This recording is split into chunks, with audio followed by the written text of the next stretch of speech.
People who have come close to death, what was your last thought? I was hiking along a very steep ridge with multi-100-foot drops on either side. At times, it was down to about 2 feet wide. This happened on a slightly wider stretch, probably 10 feet wide. It was crazy muddy, and I was using micro spikes for the first time, which made me feel like a superhero. Like I could walk up walls or something. As I was stepping downwards, all of my weight on one downhill foot, my foot suddenly slid through the front of the microspikes, and I was diving headfirst towards the cliff. I was bizarrely very calm and matter-of-fact about it, in a way I would have never expected. My thoughts were something like, okay, I'm diving off a cliff, this is bad. I should try to roll over on my back and try to grab a root or something. Whoops, missed that one. Let's try this one. Missed that one too. This one's probably my last chance.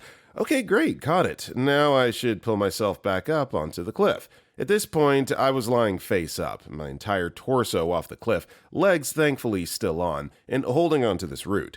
I pulled myself back up, much more slowly and calmly than I should have. If the root had given way, I probably still would have died, and carried on with the hike. It didn't really sink in just how much I almost died until an hour or so later. Next story. 2 weeks after I got my tonsils out, some number of years ago, I woke up at 3 a.m. to a metallic taste in my mouth.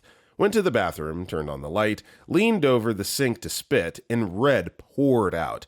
I started screaming and pounding on the mirror as my parents' headboard was on the other side of the wall. My mom started yelling, "Come in!" thinking I was at the door, and I just kept screaming and hitting the wall. She eventually came in, freaked out since her son was stooped over the sink looking like death incarnate, then grabbed a bucket and drove me to the hospital as fast as possible.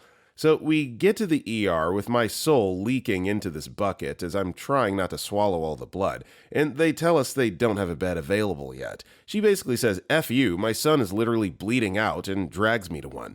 Suddenly, staff is approaching, trying to figure out what's going on. They see blood dripping out of my face, how pale and feeble I am, and get me in a bed. As soon as I sit down, I'm hit with an intense wave of nausea. I puke, and it's all blood. The bucket is full. Now everyone is panicking. But I, in my deplorable state, say, "I gotta pee now." They insist I don't, but I just start standing up and trying to walk somewhere to take a piss. Needless to say, I immediately pass out, crumple, and piss myself. As I've been told, they threw me back in the bed with my feet raised. Blood starts dripping out my nose and mouth from the extra pressure. My mom is in hysterics and at this point has to leave. They then cauterize the back of my throat, and I wake up the next day and learn that I'd lost a third of my blood or something crazy like that. I was told the odds of having an outcome that bad from a tonsillectomy were like 1 in 100,000. TLDR, got tonsils out, horrible weight loss and dehydration, almost bled out in the waiting room. The urge to pee is stronger than my will to live. Yeah, I mean, like, the vision of bleeding out is bad enough, but to have it exclusively coming out of your mouth, like, man, that is just straight nightmare fuel. It's like you're drowning in your own blood. Next story. I think this water is too deep. I was 7 or 8 and was walking in the bay and didn't know how to swim. Walked to a spot where it was over my head and everything went black. I woke up to a lifeguard performing CPR. Next story. Just as a tornado engulfed my car, my thoughts went something like this. F, that tree branch just smashed my windshield. My car is getting F'd, but it's protecting me. Did the car just lift upward? What the F? What the F? Inside the car is no longer safe. Open the door and jump. F, F, F. And suddenly, it was over. It lasted a few seconds. I drove home, still screaming my head off the whole way. Next story. One time, I was on a walk with my husband and dog. The walk sign had just turned to the flashing hand warning, and I started to take a step onto the street. My husband goes, "Stop!" which made me trip forward. Luckily, he had caught my arm and yanked me back before an SUV that hadn't slowed down at all turned into our crosswalk and zoomed off. That thing had to have been hybrid too, because I never effing heard it either. It zipped right the F by, and I don't think he even saw us, to be honest. But yeah, driver was a effing a-hole, and I was a effing idiot. The part that scared me the most, though, is that if my husband hadn't caught me, I absolutely would have fallen right beneath the wheels. In the middle of it, though, my brain only had the capacity for, what? LMAO. Next story. Mine was that in the moment I thought I was going to die, that nothing really mattered outside from my kids being taken care of. Debt, owed, and owing. Things I hadn't done, places I hadn't seen, none of that mattered. For that short time, it was an incredibly freeing experience until I realized I was going to make it. Then it also slowly crept back in. The stress, the weight of it all. But I had learned at that point that really very little in life actually matters, in a good way. Next story. I recently fell 23 feet onto rocks. I was climbing a lighthouse built in the 1700s and was being a little more reckless than I should have when I decided to climb the staircase leading to the top. The stairs could support my weight, but the roof collapsed, dropping me down and collapsing on top of me. As the stairs detached from the ceiling, my last thought was, well, this is a stupid effing way to die. Next story. I just felt really tired and was confused about why the doctor was yelling at me to look at him and breathe. He was just figuring out that they'd jabbed an artery during my hysterectomy while I was in the recovery unit post-op. Everything just felt cold and my vision was going dark, but that was because of the tremendous amount of blood I'd lost. I didn't see any bright lights or God, but I also didn't see any fire and brimstone either. ETA, blood donation saved my life. Straight up, if you can, give blood. Next story. A street light fell on the roof of my car after I skidded off an exit ramp and hit it head on. I didn't realize that they're intentionally constructed to be lightweight and hollow for instances such as this. I don't run into lampposts much. My thought as I saw it slowly tilt forward until it came down on my car was literally, well, I guess I'm going to die. Then I just waited for it to happen. I didn't have much time to process anything else. I was relieved when it merely dented my roof and unceremoniously rolled off my car and landed in the grass beside me. Next story. I was having a heart issue/medication complication, which I would find out at the hospital later. I could feel my heart pounding out of my chest, but I kept getting weaker and weaker. I fell to my knees and pulled up my phone to dial 911. I kept thinking, is this really happening? This is really happening. Next story. I'm going to die and I'm not even going to take the deer with me. They tell you not to swerve when an animal jumps in front of your car and it's better to just hit it, but it's a really hard thing to follow. As a fun bonus, insurance covers you hitting an animal, as it's a moving object, but not the freeway divider you slammed into while avoiding the deer. Yeah, I know that that's the common advice, but the reality is that you have a split second to make a decision, and instinct 9 times out of 10 is going to be to swerve and avoid whatever it is, whether it's a deer, a coyote, a moose, wherever you live. Something's in the road, you try to avoid it. It's, so much easier said than done to say, just go ahead and hit the animal. Next story. I was in a severely abusive relationship when I was 16. After a particularly nasty fight, I was sprinting down the road to get away. I heard his car very quickly approaching and something just came over me. Something went silent. My mind was empty. I was extremely calm. I took one big sidestep and collapsed into the ditch. The car mirror must have missed me by less than an inch. The force of the air around the car caused me to lose my balance and spin a bit, landing poorly. Then I got up, ignored the twisted ankle, and started sprinting again. When I thought I was about to be splattered across the pavement, I had no thoughts, just a sense of calm and peace. My first thought when I realized I would live, you'll never touch me again, you nasty mother effer. Attempted murder was enough for me to end the relationship permanently. Next story. I was in a car wreck where I wrapped a car around a power pole going about 90 mph. The car impacted the pole from the passenger side and snapped the pole on impact, sending the car rolling numerous times, ending right side up, but with the car bent in half with 4 feet of cave-in from the right-hand side. This was almost 15 years ago, and I can still remember in the moment before I hit the pole, I saw the whole thing happen, the impact, the glass shattering, the airbag deploying, where my hands were still holding the steering wheel through the whole thing. Then reality snapped back into place, and the event happened in real time in all of its violence. It was the most surreal experience I've ever had, seeing it happen, then experiencing it. I left the accident with barely a scratch on me, but it still F's me up randomly when I think about it. I've always wanted to ask other people that have survived events like this if they also sometimes think maybe they actually died, or are actually in a coma or something, where this life that's been being lived and experienced since is just a quick dream while you're unconscious, but too scared to wake into the reality that maybe they're waiting. Next story. I'm a 3rd degrees full depth plus 50% burn survivor. My first thought was, holy crap. Then I ran around the building, making sure the other tenants were out. Then a stranger handed me their phone and said they called 911. I called my dad when I was traveling for work, Seattle to Georgia, and he didn't answer. I left him a voicemail with this stranger's phone telling him I loved him and mom and that I wasn't sure what was going to happen. I sat down on the curb and watched my arms bubble and everything started to fade and I felt numb. Then the ambulance rolled up. Next story. I almost drowned a few years back. I remember it vividly. I went under for what I expected to be the last time. Looking up, I could still see the late spring sun shimmering through ripply surface of the cold water as I kept sinking.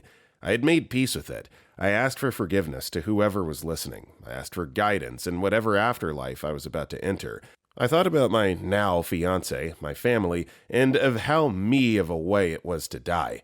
I was always doing stupid things that could put me in harm's way. I felt peaceful, calm, relaxed, accepting of it. I knew I was about to die and it was okay. A moment later, my brother had plunged into the water and managed to pull my face above as we both struggled against the cold water and our locked muscles to get to the bit of shore. I vomited violently for what felt like an eternity, when in reality it was likely no more than 10 minutes or so. I haven't felt that awful or that peaceful since, thankfully. Next story. Got in a car accident while street racing in naval-based traffic nearly 20 years ago. Flipped and rolled my car going 125 mph. Everything slowed down significantly as I hit the concrete barrier in the middle. Legit thought, Dad's going to kill me. As a note, he did not, as I was in the hospital when he saw me. Dads hate this one trick. Next story. Got COVID-19. Got a turn for the worse. Was going to be intubated and put in coma. Doctors did tell me I could simply not wake. I just accepted, and my last thought after saying that everything would be okay to my wife was, quote, "Death is only the next step, be it eternal dark, samsara, or something else. I will simply embrace and accept it." After 11 days, I woke up and was quadriplegic, couldn't speak, couldn't breathe normally, couldn't even swallow. After some time in panic, 10 seconds, Jack from Lost style, I calmed down and began the Kill Bill big toe scene. Gained fingertips from hands first, then hands, arms, and after 12 hours, there's a clock in the wall, I moved my right big toe. In total, 11 days in the coma intubated, lost 75% lungs, 2 kidneys, gallbladder, got quadriplegic, high fever, high blood pressure, pain, brain damage, nerve damage. Recovered from everything without sequels. I still have to recover my old muscles, but I can move now, no more quadriplegic. Have to remove the gallbladder, but I can eat foods and everything. Only real sequel, I have high blood pressure, but every month I take pills to control it. Next story. I wonder what it's going to feel like. I was about 6 or 7 at Water Safari. They have a lazy river where you sit in tubes, and I was sharing one with my brother, a 2-seater one, and he wanted to lay down, so he found a different one for me to sit in. It was effing huge. I fell right through it and floated away. I was 100% sure I was going to drown, so I just accepted it and didn't try to get help.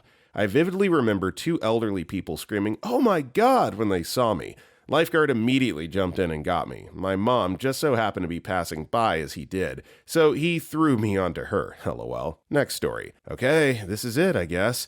Death was very quickly just the next thing. I was fished out of the pool as a little kid after realizing I couldn't swim in the deep end and going under while clawing at the surface. I was apparently still breathing and moving and came to while the lifeguard was still bullcrapping with his teenage friends. He had never even alerted my parents. No disrespect to him. He was the one who got me out in time, and I thought I was gone for good. And would have been. Next story. Everything will be all right. It was the same thing my sister said to me in a dream the night she died.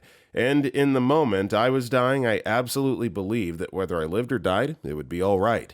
Nurses at the ER got my O2 sats back over 65. I'm still here. Everything turned out all right so far. Next story. 8 years old, don't know how to swim, at a family barbecue, relatives all pissed drunk and distracted. Fell in the family pool, got real close to drowning. No joke, the only thing I thought of at that moment was, I'll never get to play Red Dead Redemption by myself. I would always watch my cousin play it at that age. Good times. Family friend noticed me and saved my ass. Now this one I believe. If you weren't around when Red Dead was hot and poppin', you just don't understand how serious and legit this would have been. Next story. I was in a situation where I nearly drowned. I stepped off the deep end of a pool without knowing how to navigate water. My dumbass parents thought I knew how to swim, despite neither of them ever putting me in water above my knees before this. So, as I fell and failed to resurface, calling out help, they thought I was joking. I just about gave up trying. My arms and legs were exhausted, splashing frantically. Anyways, my thoughts were I didn't even grow up yet. I was dumb. I sink like a lemmings. And help, I can't swim. Next story. Decided I was fat and didn't eat for about 4 weeks. Ended up fainting in front of my mom. I remember hearing her yelling to me to wake up, but I couldn't talk at all, no matter how hard I tried.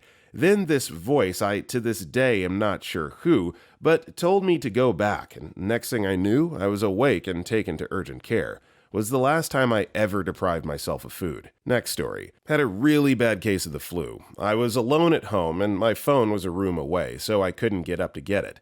I already nearly passed out from just sitting up. Fever of 104 degrees Fahrenheit. I was coughing terribly and could barely breathe and was chain vomiting and dry heaving. Terribly dehydrated, but too scared to get water. I was certain I was going to die the next time I vomited. All I remember thinking was, what a lame way to die. I drifted in and out of sleep for a few hours and hallucinated my own death. Obviously, since it was a dream, I don't remember it very well. I woke up the next morning feeling pretty crappy, but not like I was about to die, so it was a win. Next story. I had a heart attack and coded twice in the catheter lab. They shocked me back to life, but I was pretty well morphined up, so I didn't even realize what happened. I just thought I was falling asleep. Later in ICU after midnight, I was asleep, dreaming. I was in a place that was both familiar and unknown at the same time. There is a lot of tall grass around, a pole barn full of junk, and a line of trees in the distance. The light was all orange, like sunset. Although I could not see or hear anyone, I sensed that a number of people were near me. As I focused, I could see tiny black points in front of me, and I focused really hard on one of them and got the sense it was my grandfather. And I was really excited because he had been dead for 35 years, and I was happy to get a chance to talk to him. Then I woke up in the ICU room. There were 5 or 6 nurses in my room. One of them asked me how I felt. Fine, I said. I was sleeping. Why did you wake me up? He said, Mr. Positive Source, you weren't sleeping. You coded. I spent 5 minutes giving you chest compressions, and we had to use the defibrillator. Later, when I related the dream to my wife, she said, you weren't asleep. You were unconscious. Unconscious people don't dream. So that's my story, 6 years ago, and I remember it vividly. Next story. I attempted self-unaliving like a year and a half ago. I still don't know if it was good or bad, but I survived. I put on my earphones and started listening to music while I was trying to get unconscious for the lack of oxygen. So I just thought, it's done. You can't change anything. It's finally over. At least I'm enjoying my final seconds with good music. Then I woke up. I was on the floor. The belt I was using just broke and I fell off. Next story. I got shot through the neck by a sniper in Afghanistan. Genuinely thought my time was up. When I hit the floor, I landed on my back. I couldn't stand up, which probably saved me from being finished off. I wasn't in pain. My thoughts were the sky was really blue and that I'd let my family down. After lying there forever, 2 of my mates ran out and dragged me into cover by my shoulders, put a quick clot in my neck, and got me into the back of an armored vehicle. Next story. Honestly, nothing. I was too detached at that point to really register anything. I saw the defibrillators brought into my room, watched them push my boyfriend outside. I couldn't really care. It simply was. The experience for my boyfriend, now my husband's side, was vastly different. Next story. I was being strangled on the floor, and fighting back was inefficient. I felt my limbs lose function, watched my arms fall to the floor, and thought, oh, my arms aren't working. Couldn't move my legs. I knew what that meant, but couldn't do anything about it. Then my head lolled to the side, and I saw a piece of lint on the carpet, just a wee fluff of carpet lint, and thought, I'm going to die looking at this carpet, and no one will know what happened to me. My mom will be so disappointed. Felt more sad than scared. Vision went red and then black, and the last thing I remember feeling was that sadness and his hands around my neck. Woke up on the same carpet, with the culprit watching me to find out if I was dead. Human traffickers are scum. I escaped soon after this incident, started studying martial arts, and learned how to defend myself in a choking situation. And more importantly, learned how to avoid never being that kind of situation again. Next story. One time was an asthma attack that I had in the middle of the night while sleeping.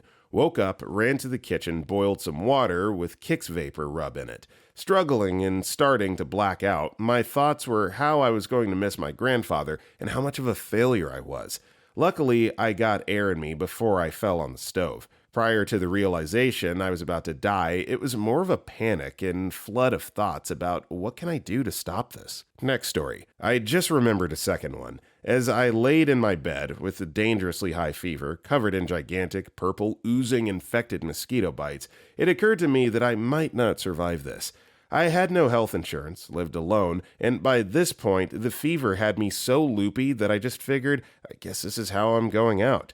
I don't remember a lot of what happened after that, other than there being a lot of deeply upsetting fever dreams, loss of time or the feeling of time travel, and eventually waking up without a fever. The bites healed over time, but some continued to itch for 2 or 3 years afterward. It was really bizarre. I definitely should have gone to the ER, but poverty's a female dog. Next story. I'm not doing that to her again. Not sure if you'd count this, but I was in a really rough patch and going through a severe depressive episode.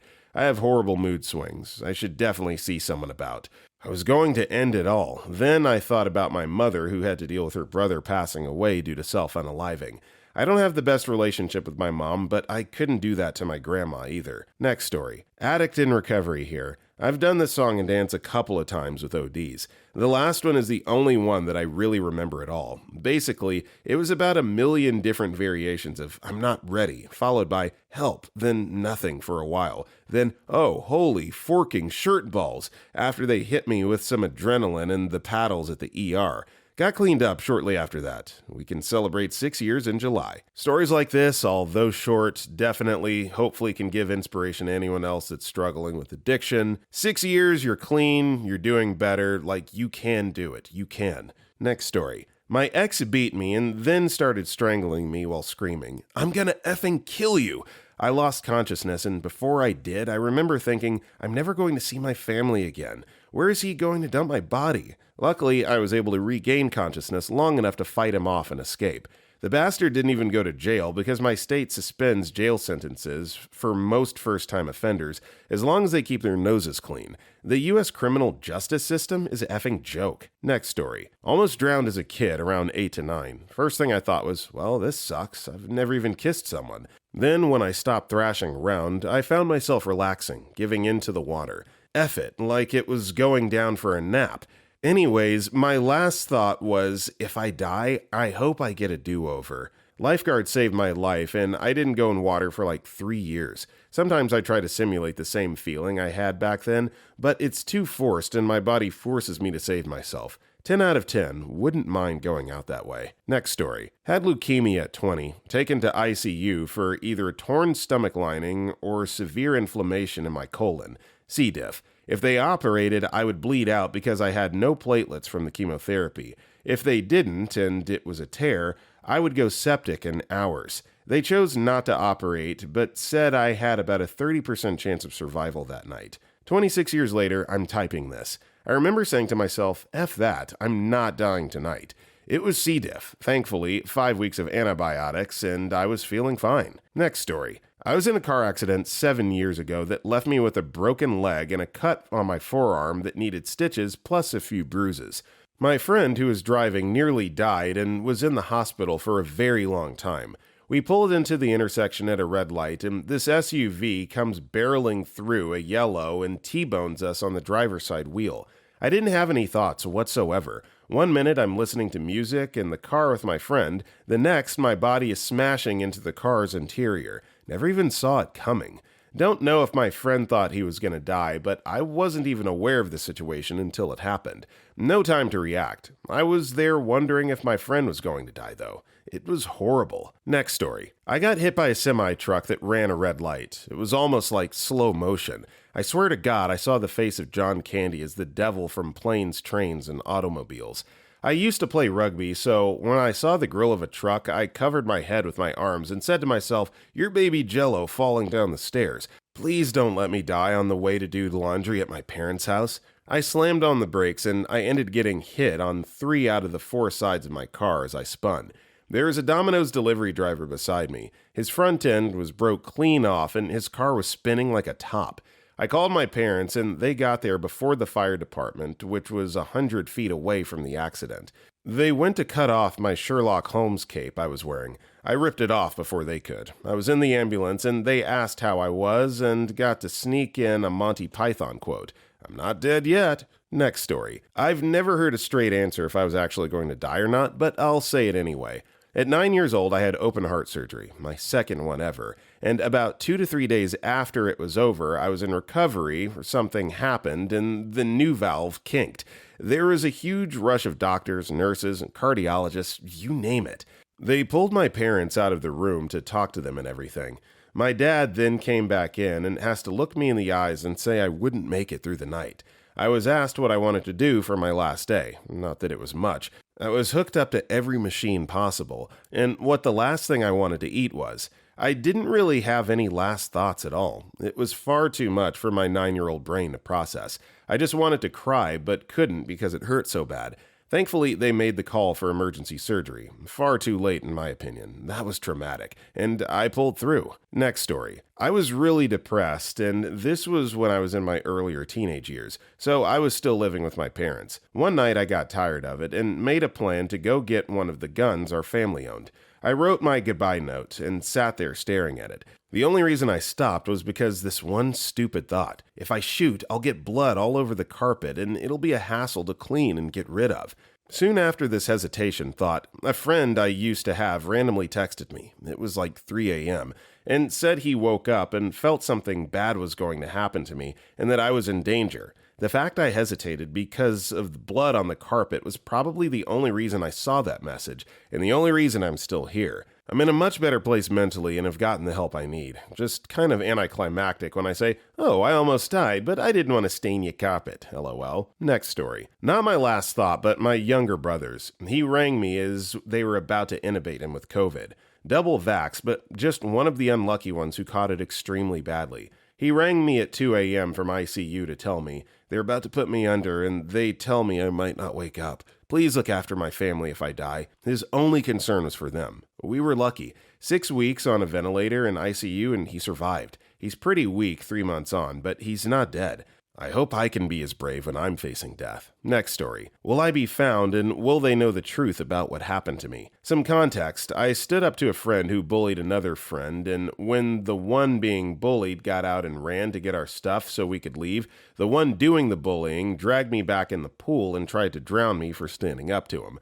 Last minute, I got some fight in me, kicked him in the nuts, and managed to get away with the other friend. Next story. When I was around 9 or 10, I went kneeboarding. The way it works is you put your knees on this board and strap yourself in like a shoe. It's the same premise as water skiing. I was able to hold on for around 10 minutes before some huge wave came and knocked me upside down.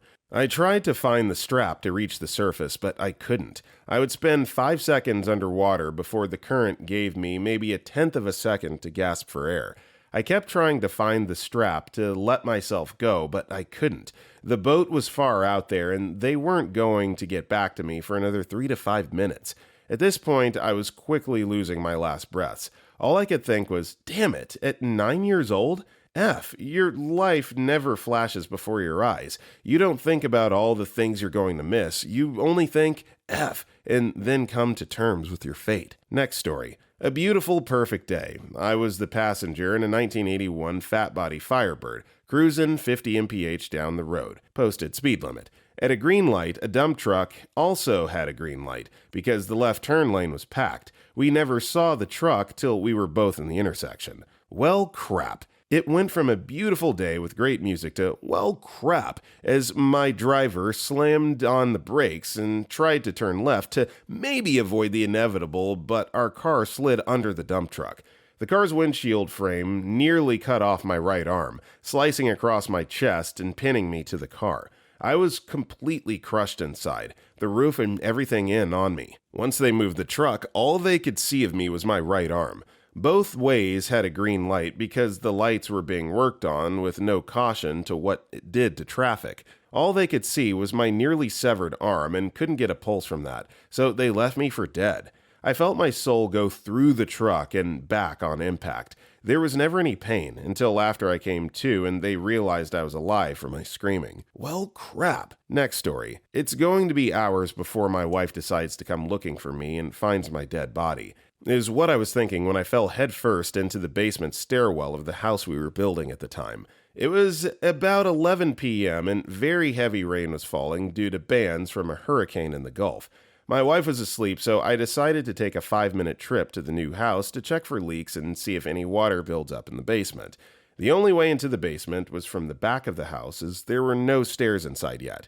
The patio didn't have a slab, so I was walking on the short concrete wall so I could hop over to the stairwell to get to the basement.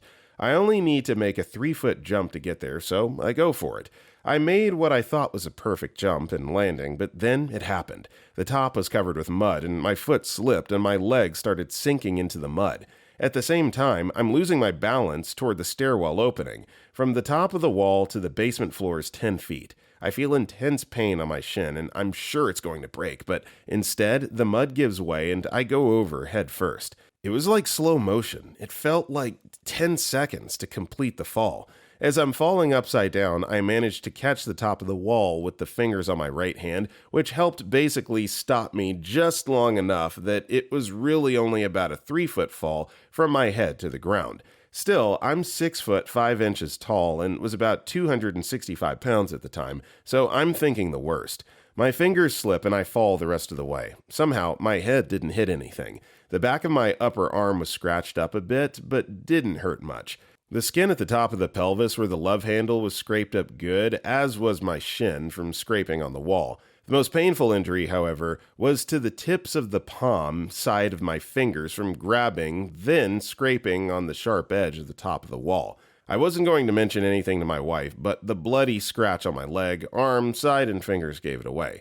She was very unhappy with me. I was also struck by lightning when I was 16, but I'll tell that story another time. Next story. I was walking home from my friend's house and a car passed by me really slow, stopped at the stop sign, and then took an abrupt right turn. I immediately got a bad feeling and turned around and started walking backwards so I could see if the car was coming back around. I saw the car and it turned right, back onto the road I was on, so I immediately turned and started running the last few blocks toward my house. The car sped up, and once it got alongside me, they started shooting. I kept running and cut through a few yards to get to my backyard.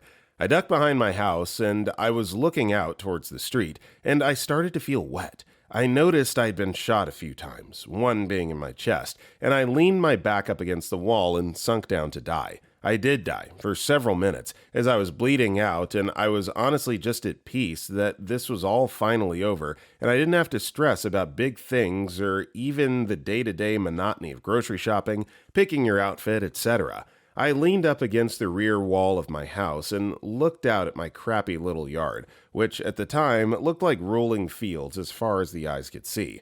I could hear the wind and the leaves rustling, and the coolness washing over my body was a nice relief compared to how I had just been sweating from running.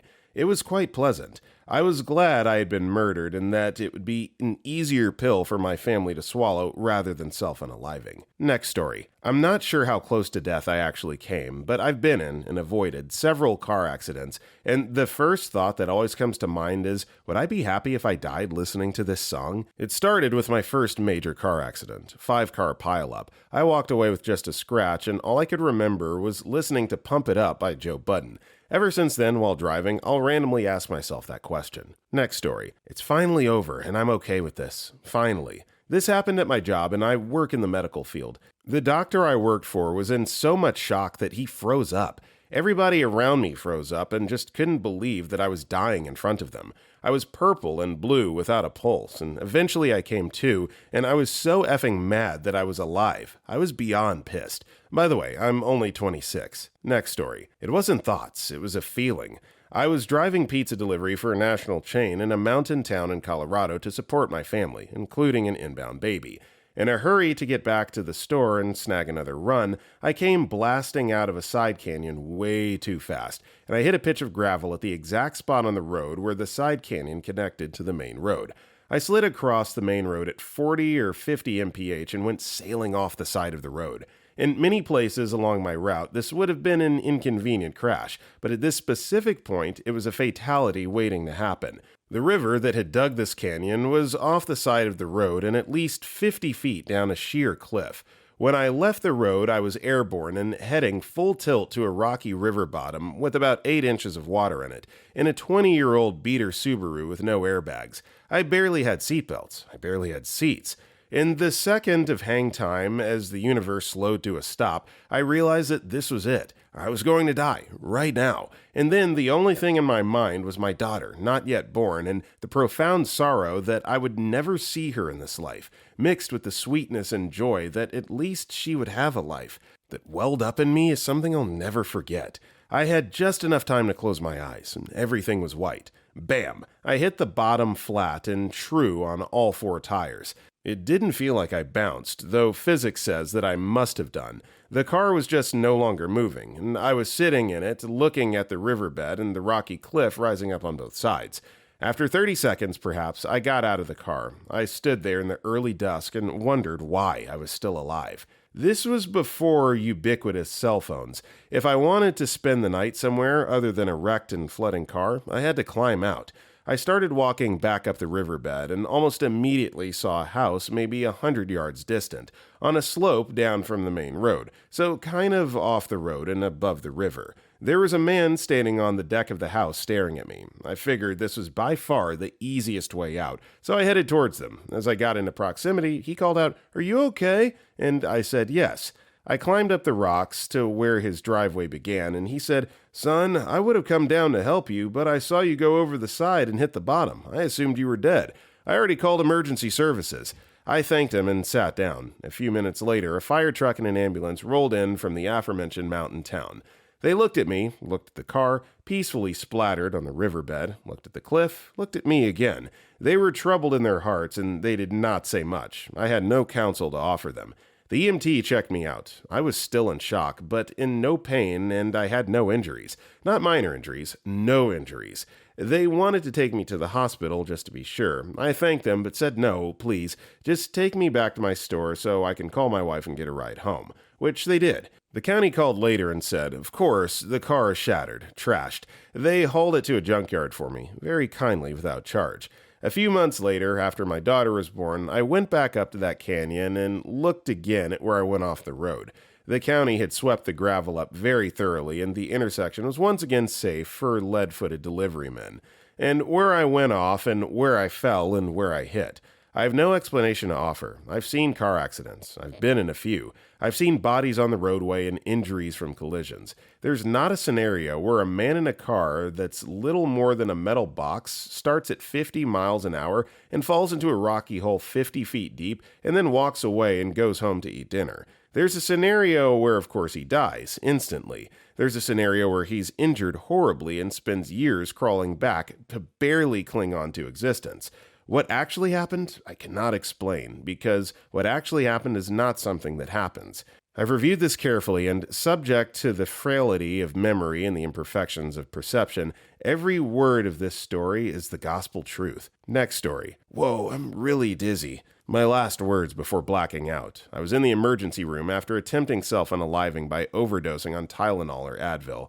I don't remember which one. I didn't die, but I thought I was going to. My near-death experience was a little later, but I don't remember anything that happened after that. I wasn't unconscious, but I wasn't mentally there anymore for a good few hours. I was later told I became very angry, very aggressive, didn't know where I was or who anyone was. I almost had to be restrained. I was just aggressive and totally not myself. During this, my kidneys were under great stress. I was apparently almost put on dialysis. I definitely could have died. If I didn't get to the ER when I did and get the treatment needed, I would have gone into that blackout state by myself at home, and I would probably have died of kidney failure in my kitchen. I try not to think about it much. I'm just glad I survived.